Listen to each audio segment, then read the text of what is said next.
Thank you very much, Mr. Chairman. Once again, I want to welcome our very distinguished witnesses. Thank you for your testimony, and more importantly, thank you for your service to our country.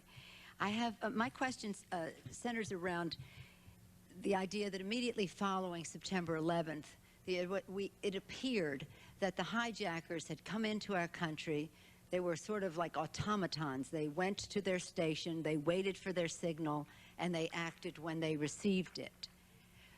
From your experience, knowing Judge White and Judge Freeh now, Mr. Pilar, knowing what you know about the World Trade bombing initially in '93, the East Africa bombings, and the Cole. I'm separating those from Khobar for a moment, but knowing of those three, which we have identified as Al-Qaeda, do you think that there was more aid and comfort in the United States in a network that they hooked up with when they got to the United States? I'm trying to evaluate what the threat is in the future, as well as find out how this happened. We owe the families some answers, some comfort, and we want to reduce risk to the American people. We're trying to evaluate what is out there.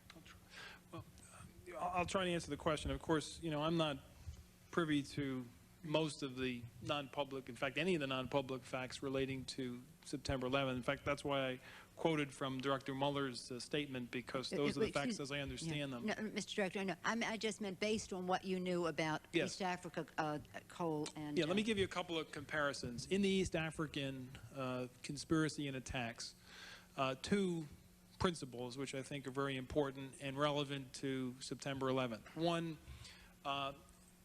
the people who were selected for those missions were, for the most part, innocuous players. They were fishermen and store clerks who lived in communities, who had roots in many cases, and were ordinary and non-obvious people, even in the societies where they had operated and lived for many, many years. What they had in common was the Al-Qaeda-Umma connection and the ability to become operational. Going back to the World Trade Tower, which Ms. White discussed in detail, they lived in the community. The blind sheikh preached in mosques in Jersey City and Brooklyn, New York. These were not extraordinary lives in terms of proved up or even known connections to international terrorist groups. There was some training involved, obviously, and much of it learned after the fact with respect to Yosef and Al-Qaeda-sponsored training operations. But for the most part, they were never linked, per se, to a international terrorist organization.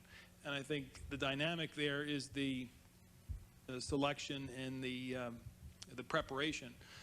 Also in East Africa, one theme which was repeated in the Cole attack is these are people who planned for years, who painstakingly did surveillances, who quietly did many things in preparation. And as you know, in the Cole attack, the target originally was another ship, the USS Sullivan's, an attack which was going to coincide with Rassam's activity on the West Coast and the Al-Qaeda cell attacking Americans and Israelis in Jordan.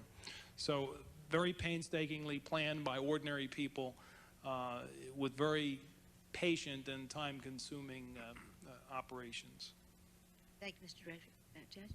No, I agree with what Director Freeh said. I mean, one of the remarkable things about 9/11, I think, is how much of the planning, occurred abroad, which obviously points out how critical holding on to that world coalition of partners is in the fight against terrorism. And what was done within the country were, just routine living acts. And so I certainly don't see, from what I know, a suggestion of aid and comfort within the United States. I will say that, and I don't know how these facts will pan out, but two of the recent series of arrests in Buffalo and I guess Detroit, I think, that actually troubles me the most since I've left office in terms of what that can mean.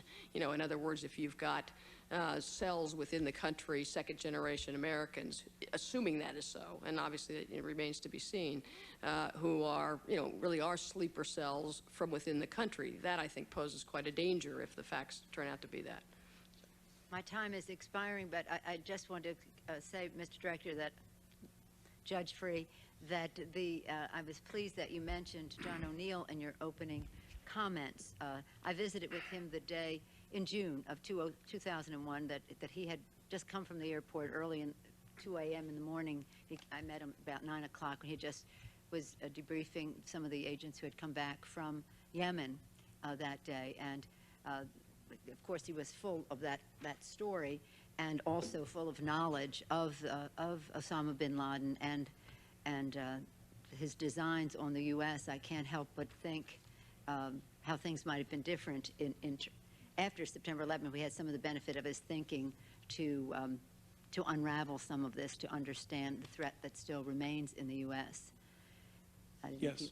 No, I agree. I mean, it was so tragic and ironic that, you know, probably one of the individuals in the world most knowledgeable about this organization and its operations killed as he's trying to save people that day, along with many other heroes. Very, very tragic. I wondered if he knew about the Moussaoui tape and the Phoenix memo and the rest of that.